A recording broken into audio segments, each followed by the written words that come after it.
What's up? What's going on, everybody? You know what I'm saying? It's your boy. It's your boy 800. This Al's, baby. You know what I'm saying? Welcome to Thailand TV, baby. Welcome to my channel. Um, welcome to my lives, man. Just on here doing what I do, man. Freelance talking, man. Just giving you guys words of wisdom, insight, touching bases with you, man, talking topics, man, just talking some things that are going on in the world today. um you know this is going pretty good, man, this medium, being able to kind of just get on here and just freelance and do what I need to do as far as things that I've been wanting to talk about and discuss. And um eventually, we'll get up there to where we have guests on, like I said before when we first started. But mainly right now, you know what I'm saying, it's all about me and what I got to say. You know what I'm saying? So take it for what it's worth. But you know what I'm saying? It's all to the good, man. Yeah. Man, did y'all see that your boys in them, man? Cleveland just put a whooping on these boys from Miami, dog. Man, come on, dude. All that whole situation with drama with the Jimmy Butler situation and shipping Jimmy Butler out, and then all of a sudden, man, you get 55 pieced. You get 55 pieced in the playoff, dog. After all that situation going down with Jimmy, man, that's kind of crazy. Um, Says a lot. You know what I'm saying? Says a lot, man. I mean, it basically says that um, Jimmy might have been right. You know what I'm saying? Jimmy might have been right. You know what I'm saying? So, and I mean, you look at what he's doing over there in Golden State, what he's helped out with them, and it helped improve that team to better than what they already were. And you see the downfall of Miami. You kind of just, like I said, man, rocket scientists don't always have to be the smartest people in the world, man. They just sometimes just most dedicated and, went to school and learned and listened and did that better than anybody else. You know what I'm saying? And they were able to understand and take it to the next level and use their brain.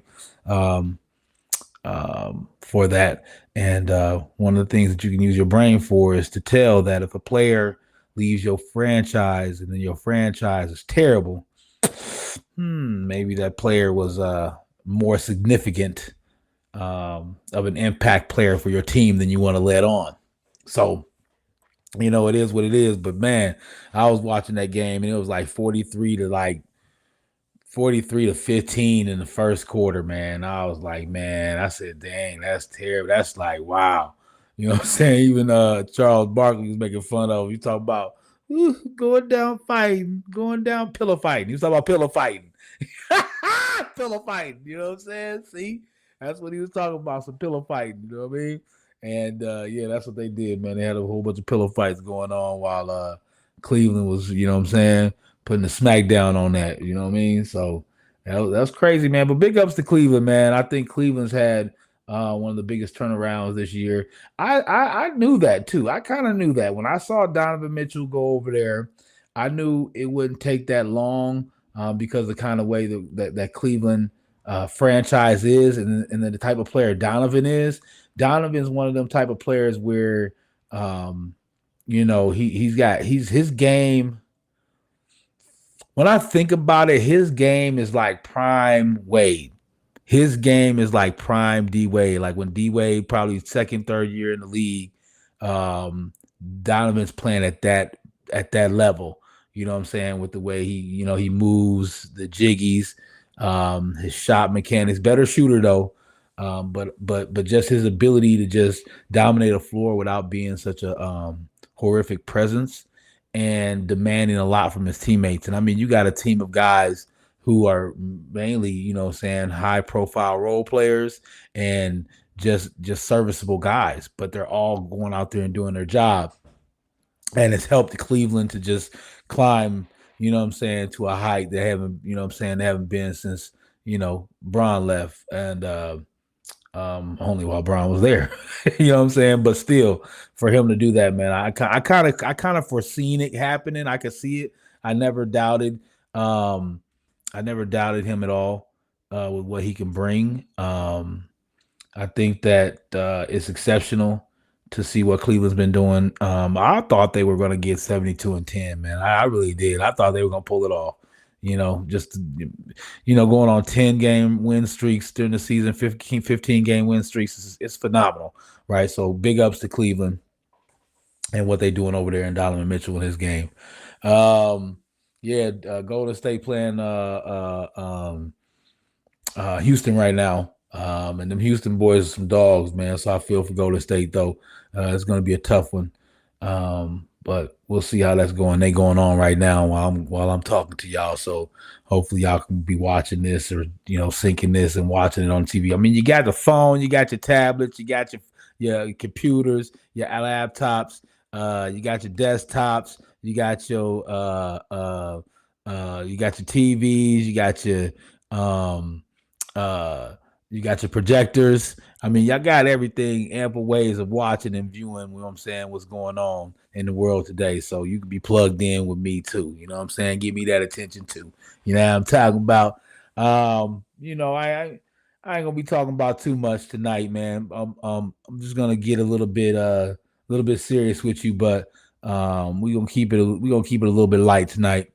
Like I said, the game is on. I kind of want to get over there and watch a little bit of it too, but I just want to speak on something real quick for you guys. And yeah, man, I just kind of, saying wanted to touch bases on um this whole Deion Sanders should I'm so sorry. I'm so sorry. You got to start doing this. And I've spoken about this before. You got to pass the torch to your kids, right? So it's not a Deion Sanders thing, even though it kind of is. I'll touch on that for you. But the Shador Sanders situation with being, falling in the draft way lower than anybody would have thought or expected, even his own family, even professionals in the league was not expecting him to fall this far. Analysts, anybody that critiqued him, nobody expected him to fall this far. I think that what you got to understand is that Dion was very, very adamant about being a part of the decisions that were made for his sons, right? And I don't think that there's nothing wrong with that at all. I think that might have played a part into him slipping in the draft. I do actually really, really do think that. I think that the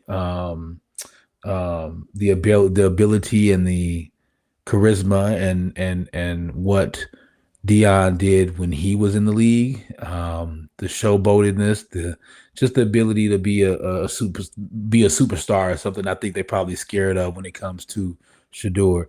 Um, having that also, how he's going to come in, is he going to come with that same mentality and attitude? They kind of been seeing that with the combine situation, um, and probably taking it out on him because of all that. So really, it just is what it is with that part. I mean, you can look at it and see it. You know what I'm saying? Like I said, don't take rocket scientists, man. You can look at things and you can see what they are for what they are, man. A lot of people, a lot of things. One thing I've known is that the best place to hide is in plain sight. That's one of the best places to hide. So if you're gonna treat somebody horribly, do it right in front of their face. You know what I'm saying? It'll go over, you know what I'm saying, the public's eyes. People won't look at it as what it really is, and people avoid dealing with it and all that kind of stuff. And that's why you can put it right in front of people. So it is what it is. We know what it was. You know what I'm saying? You're watching the situation unfold, you're seeing it happen. So and I've been a part of that. I've been a part. My brother had a situation, but we'll talk about that another time. That'll be another conversation for another show. This is kind of the same situation that happened with my brother in the NBA draft, but I'll speak about that another time. Um, I do want to play the Angels advocate, and I do want to speak about one thing though to Prime Time and his son and Shador. The quarterback quota is very hard to break in the NFL. It just is. That's just how it is. That's how it's been. They hate the stigmata of black quarterbacks. They feel like I've heard when I was growing up, not now, it's changed a lot since now, especially with the exceptional quarterbacks that we've had of color.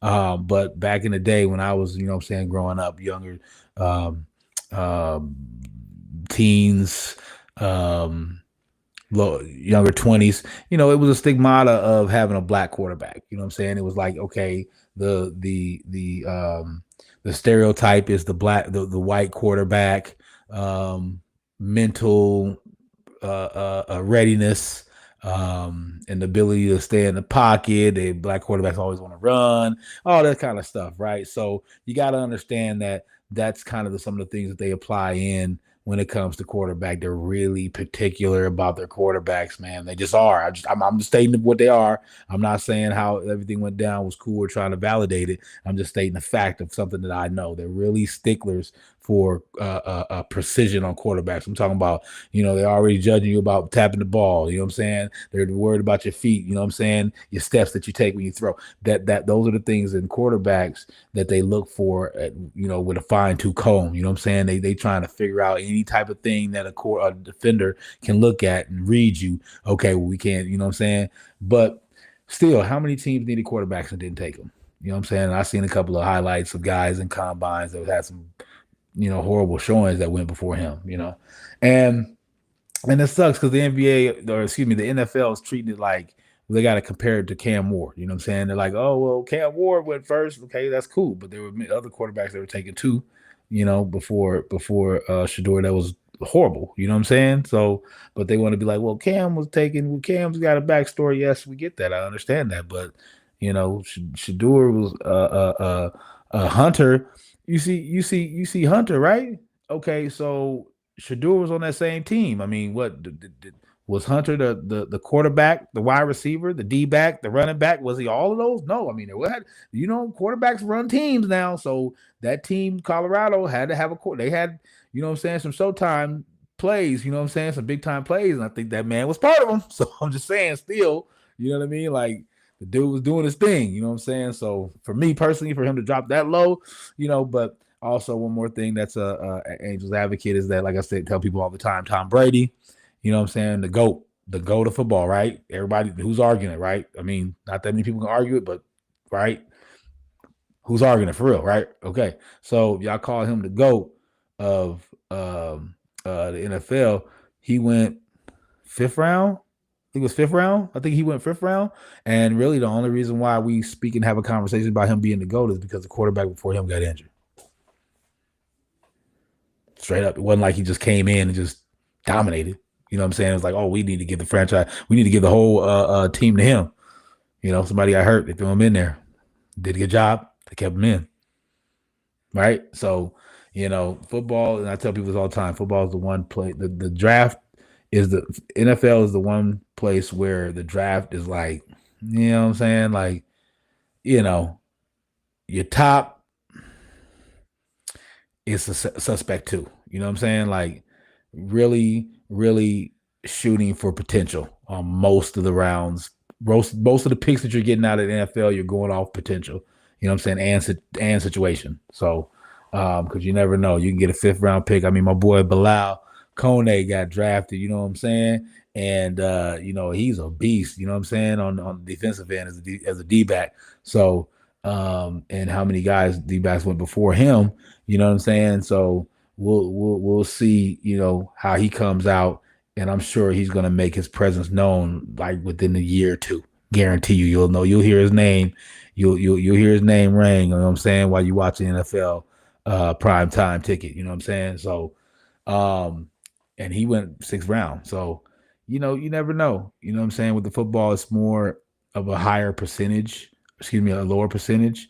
Um, the chances, I think the spectrum, the percentage spectrum is way wider. You know what I'm saying? You can have a lot of busts going in the first round, and then you can have some great superstar, the GOAT gems coming out of the fifth and sixth round. So, playing Angels advocate for the Sanders family on this one, but we all know.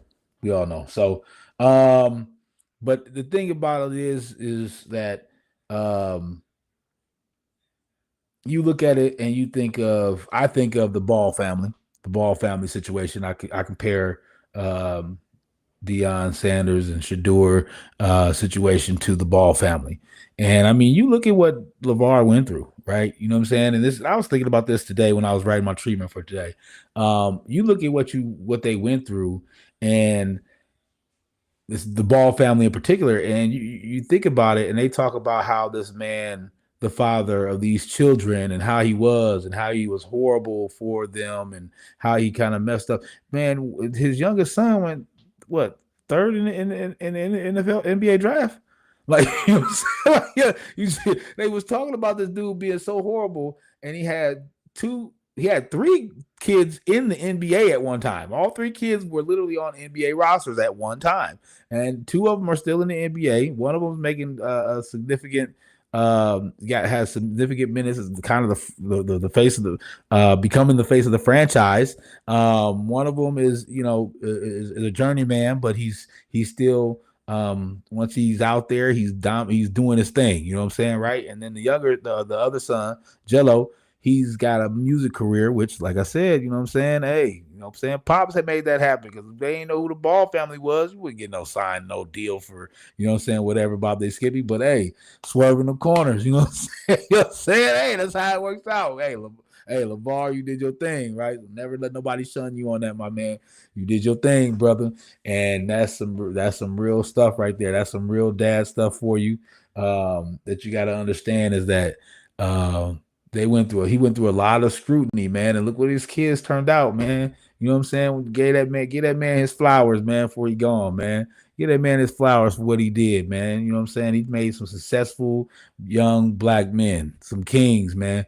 And get that dude his flowers, man. Stop hating on that man and what he did, and Dion, and what he's doing for his kids as well. And you know who always coming down, and I don't mean to bring him up last, but you see James, you see LeBron doing this too. You know what I'm saying? You see LeBron doing it too. LeBron in the league, his son is up there playing, gets the opportunity to get his name called. LeBron makes that happen. You did. You made it happen. But still, that's the point of what I'm trying to say. Who wouldn't? I mean, somebody write me a comment, or write me a post, or somebody say something or do a video comparing to this and say, you know what, if it was my son, I wouldn't do that shit. I wouldn't give my son that opportunity. I would not make sure that my son can get paid, get drafted, hear his name called, and get a check for $5 million. There's no way I would do that. I want somebody to come on here right now or go on video and put a post up saying that. You won't, because if it happened, you won't, because you do the same thing for your child. Anybody would do the same thing for your child. But you know what? It's okay when they do it. It's okay when they do it. The Manning family, the Mannings, one of them suck. Hey, man, you know what I'm saying? Don't come for me. Don't come for me. One of them, like, for a minute in the GOAT conversation. You know what I'm saying? And one of them, hey, he played in my hometown, so I used to have love for this man all day long because he was at my hometown, man. He was dropping jewels on him, boy, dropping jewels on him too. He was good. Daddy was good too. The daddy was good. But one of them niggas sucked.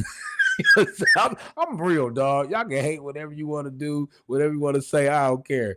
But look, one of them dudes suck. You know, it said if you go by records and numbers, it says the nigga suck, right? You know what I'm saying? That's just what it is. Hey, but because of the name, you know what I'm saying? He ain't gonna ride the suck train. You know what I'm saying? He gonna ride the greatest of the daddy and the greatest of the brother train. You know what I'm saying? So he'll always be curtailed in. You know what I'm saying? Ain't nobody gonna run his name through the mud because his daddy and his brother. That's just how it is, man. That's how they pass it on to each other. Why can't we? They do it. It's okay. It's a problem. We do it. Uh, the Barry family in the NBA. The Barry family. I mean, the man had the illest free throw shot in the game. The most revolutionary free throw shot in the game. and his two boys was banging though. I ain't gonna lie. One of them sucked. One of them was cool though. One of them was cool. You know what I'm saying? But the other one sucked. You know what I'm saying? Hey, you know what I'm saying? So I mean, what it is, man. But still, you ain't gonna hear nobody running through their name through the mud though. You know what I'm saying? They're not gonna be bashing him. They're not gonna be bashing the dad and say, "Oh, there's a reason why he sucks because his daddy." You know what I'm saying? So, yeah, you know what I'm saying. You gotta realize that. You know what I'm saying? Like, man, when people really suck, but they got a name to them, they daddy got a name. If it's a certain race of people, they cool. It's not a problem when they do it. It's a problem when we do it, right? And that's a lot of things that people have to be truthful about the unfairness of this country and stuff that we live in right now. And I think one of the reasons why is the hugest topic for me today. We're gonna get right into it, man. It's just the biggest topic for me tonight is Black fatherhood, and I think that Black fatherhood is a scary thing for America. I think that um, fathers being present um, is really revolutionizing our communities right now, and that's what it should have been doing a long time ago. I think that an educated Black man is the most powerful weapon in the world. It just is. You know what I'm saying? I mean, you can go atom bomb, whatever the heck you want to do, compare it to an educated Black man, and I'm telling you, the things that you can get from it far outweigh what you can get from anything else. So that's me personally. My take on that is that is the most dangerous weapon in the world. So hands down, you can argue with me about whatever, but an educated Black man is more dangerous than anything else, especially in America. They fear it more than any other place in this world. It's scary to them because they understand that it would change the direction of where they're trying to go with this whole this new world order and stuff like that. And it's because we as Black fathers, we add guidance to our kids. You know what I'm saying? Like, we discipline and guidance to our kids. You know what I'm saying? They're not more susceptible to fall in manipulation of society's nuances, the rigmarole of dating and female influences and things like that. Black fathers bring that sternness back to their children and their sons making decisions and becoming men. And that's a scary for them. You know what I'm saying? I mean, the world and um, um, society nowadays fears that, and United States more so than anyone does, because the New World Order agenda was to bring the black family apart and to take the Black male out of the home, and then to be easier to manipulate the Black woman, in which once you manipulate the Black woman, she inherently passes on traits and beliefs to her children, which end up being the ones who facilitate the agenda of the New World Order, right? Well, now the Black fathers are starting to stay back in the home. And not only are we starting to stay back in the home, we're taking back control of the homes. And not only taking back control of the homes, we're taking back control of our communities. And that is probably what's causing um, the mass change and the mass friction that we have in the world right now. And that's why everybody's talking about all this whole 2025, all these truths are going to come out. And I think that's probably why, 'cause I think we're going to be able to start blending in these belief systems, until we figure out, because like I tell people all the time with, telling a story, there's three parts to every story: his story, her story, and then the truth.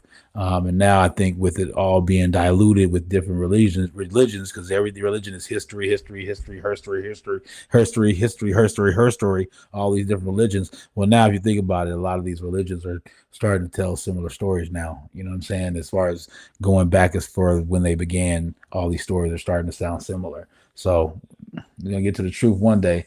And New World Order wants to make sure they have everything in the way that they want, and they can't do that with black fathers in the home. And now that we're starting to do that, it's scary for them. I mean, you think about it. If you get a guy who can potentially make, I was talking about this the other day. If you get a guy that can potentially make, $100 million in sports, what are they going to do with that?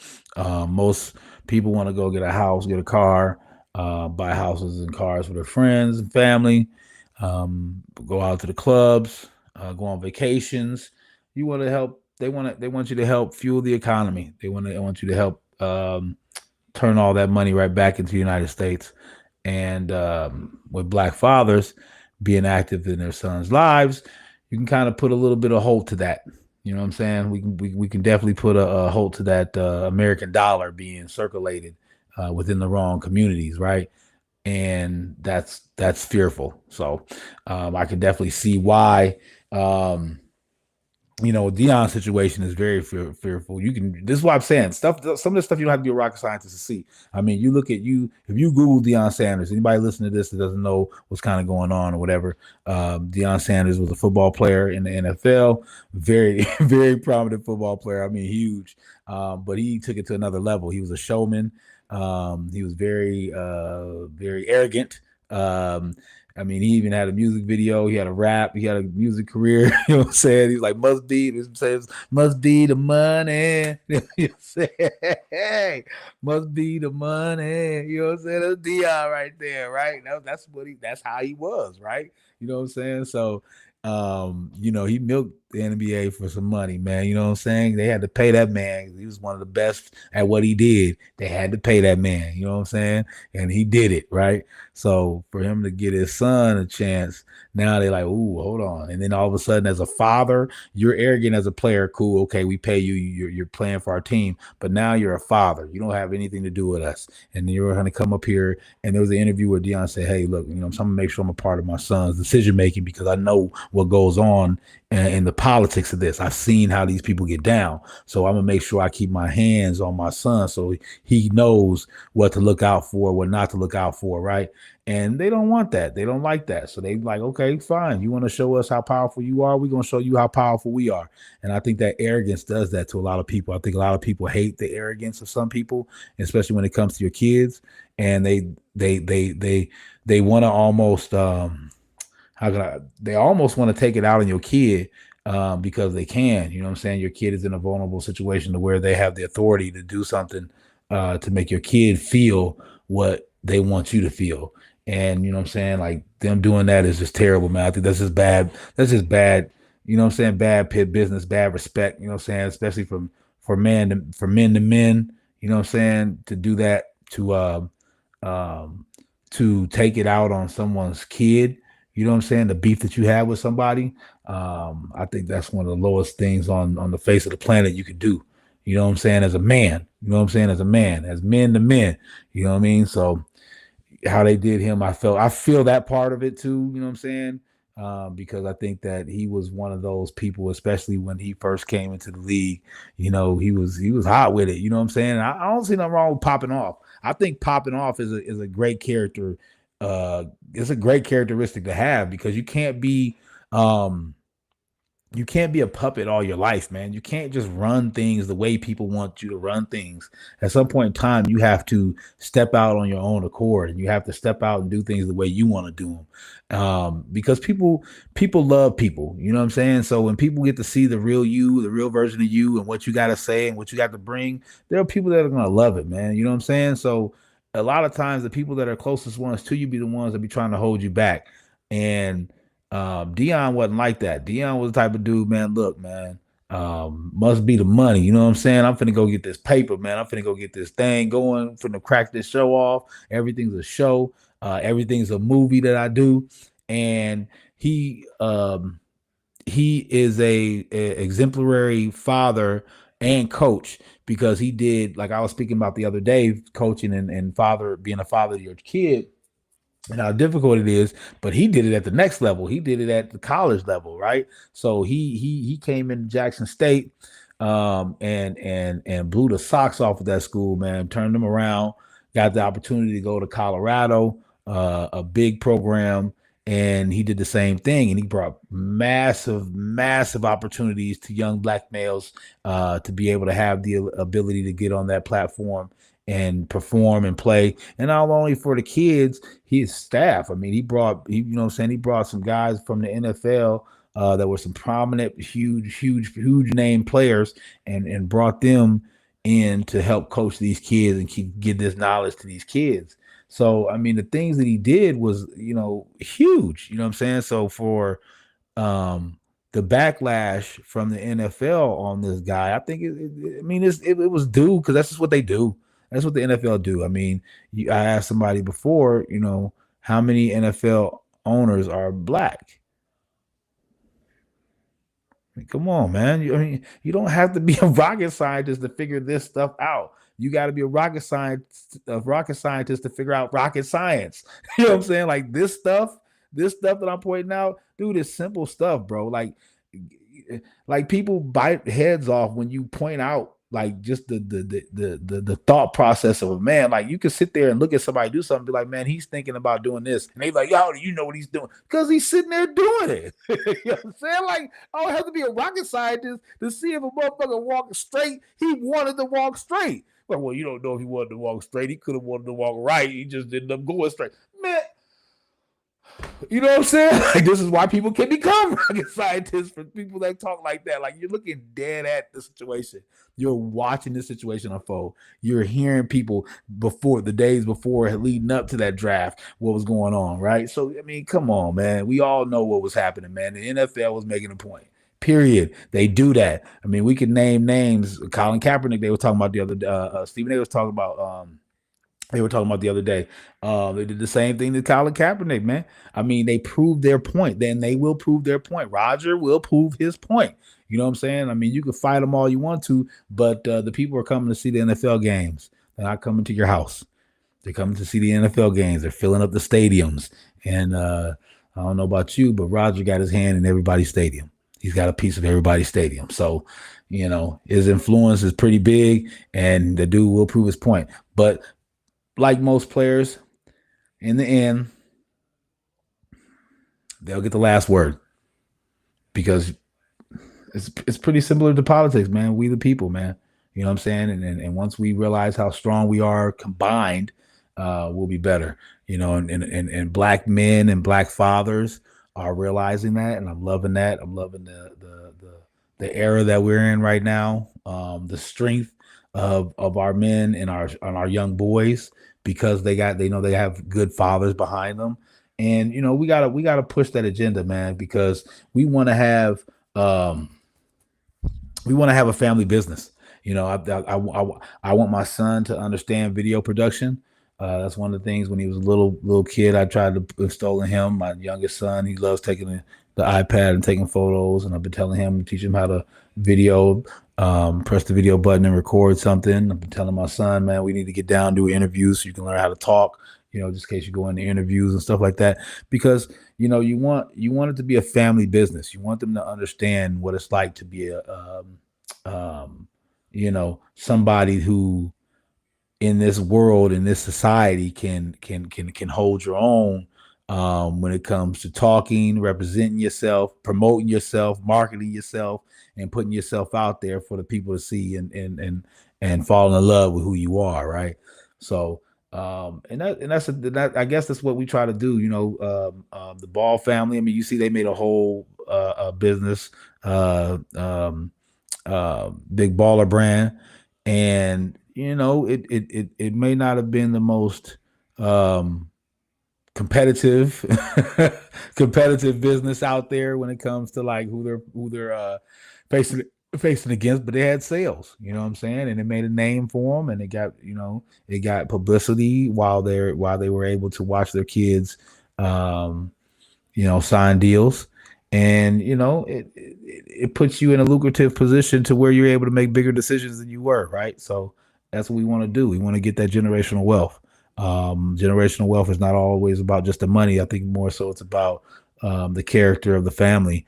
And I think if you can build a foundation around a good family, you know what I'm saying, then then that's how you build generational wealth, because you put your family in position to um, be able to use their name and solidify the whole idea of how important the things that family is going to do for others.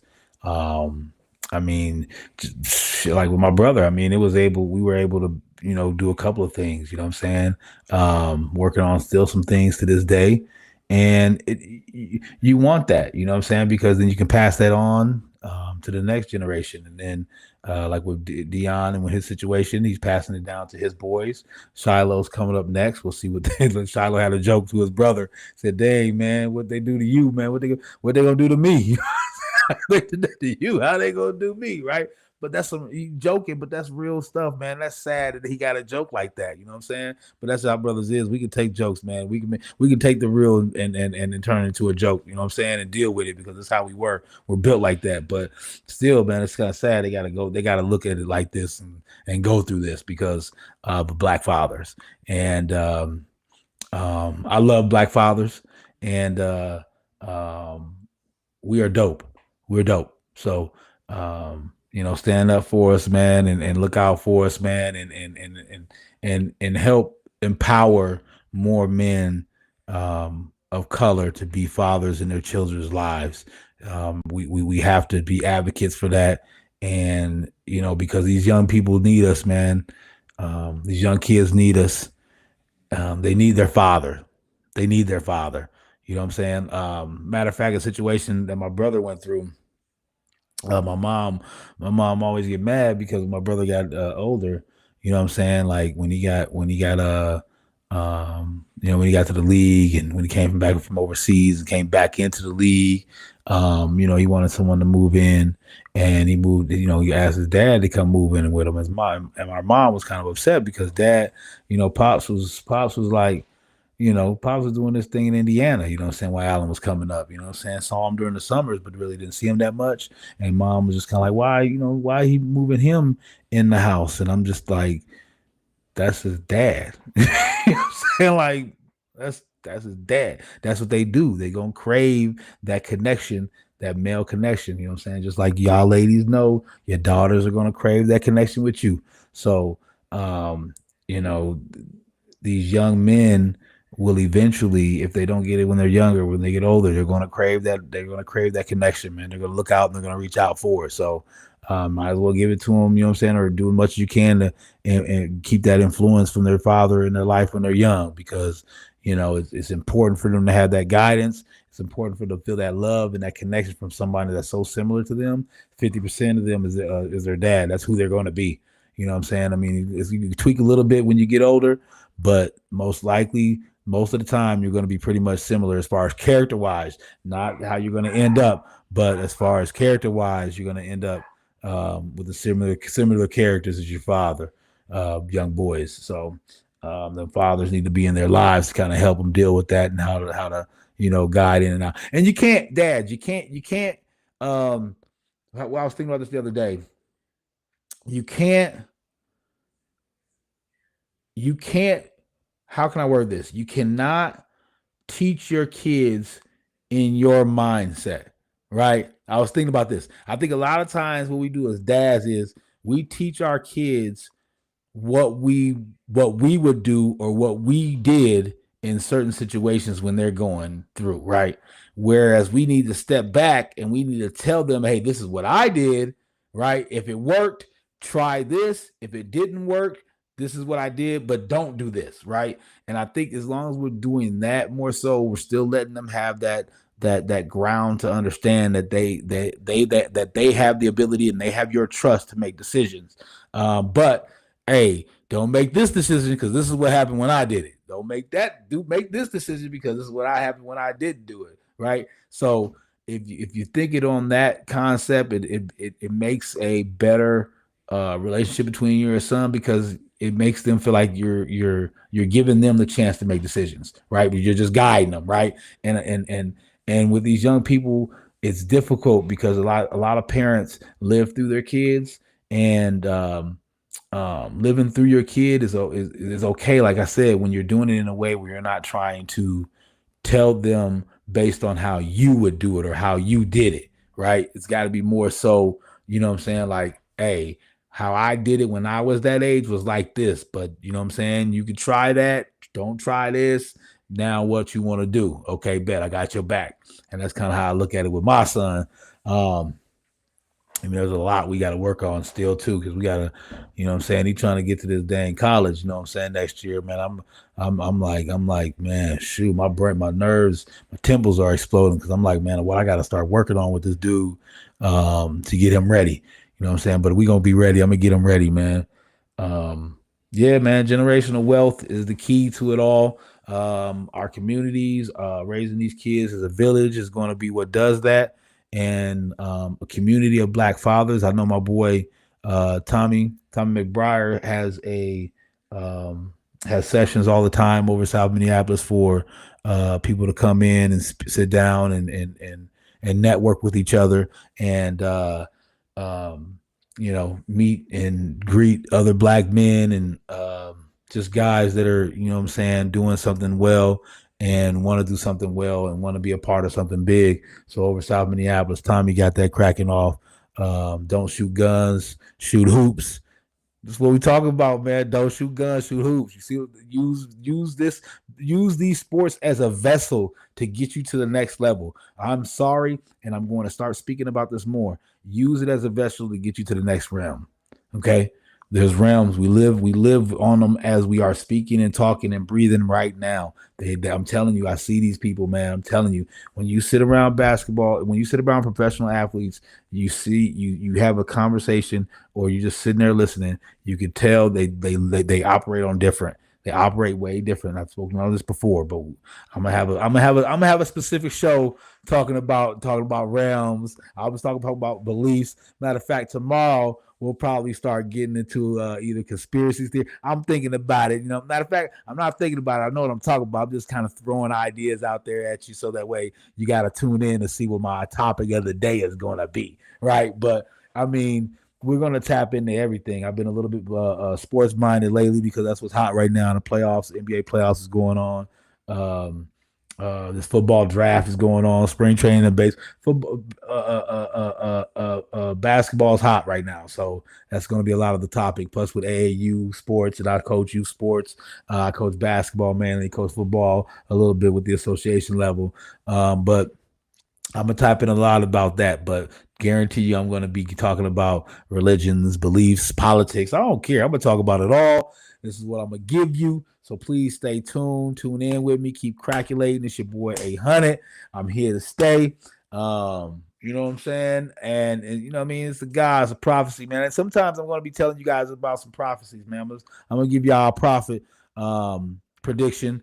Just you know what I'm saying, give you guys some future looks at things that I've seen, and most likely, hey, well, from what I've seen, it didn't all panned out. So, you know what I'm saying? Take it for what you want. Tune in to your boy, man. Tune into my show on Facebook. Tune into my show um, on YouTube. I'll be putting out some little clips for you guys. If you want to just see certain little ones of topics, little inserts of the topics that I'll be running through in a day. You can kind of go through those. I'm gonna get working on those tomorrow. I got to work on a couple of highlight videos, one from one of my homies, and plus I'm still working on South of the River. I will be doing that. I'm writing up uh, a release form for the young men that are going to be a part of this one. So you know what I'm saying. Still got to have conversations with the parents about plans for that. But we getting down to about a year and a month. Year and a month. You know what I'm saying? Yeah, but a year and 2 months from tomorrow. A year and 2 months from Friday. What's today? The 28th, 29th. A year and 2 months from Wednesday. And yeah, it's gonna be crackulating, man. It's gonna be off the chain, man. One of the best movies to come out of Minnesota. I'm prophet, man. I make these predictions, man. You can fall in line and fall with them, or you can, you know what I'm saying, roll up out. But one verse that I was thinking about too is if I can touch the hem of his garment, you know what I'm saying, right? And I think that just kind of was thinking about that as I was driving because I, I don't feel like we do that enough. I don't think we feel like I don't think I don't I feel like we don't not just touch the hem of his garment, but each other's, right? I don't see nothing wrong with coattail. You know what I'm saying? I don't see nothing wrong with someone being the front runner, having the lead, having the juice at the moment, and we touch the hem of that garment and we ride, right? I think that's what Black fathers, these particular ones that I talked about today, are doing. They're telling their children to grab my coattail, son, and I'll take you to the promised land. So, he who shall remain nameless, the Most High, um, said it is best, man. Touch the hem of my garment, man. You know what I'm saying? So ride with me. All right. Holla at your boy, man. 800 Styles, man. The prophet to God, man. Blessings. Good night, everybody. I'll see y'all tomorrow. Tomorrow's show. We're gonna be back at it again, man. 10 o'clock. Excuse me. 1 p.m. tomorrow and 10 p.m. in the evening time. So tune in to me, man, and keep up, man. Keep up if you can. You know what I'm saying? Because I'm gone. Bam! I'm out of here. Love.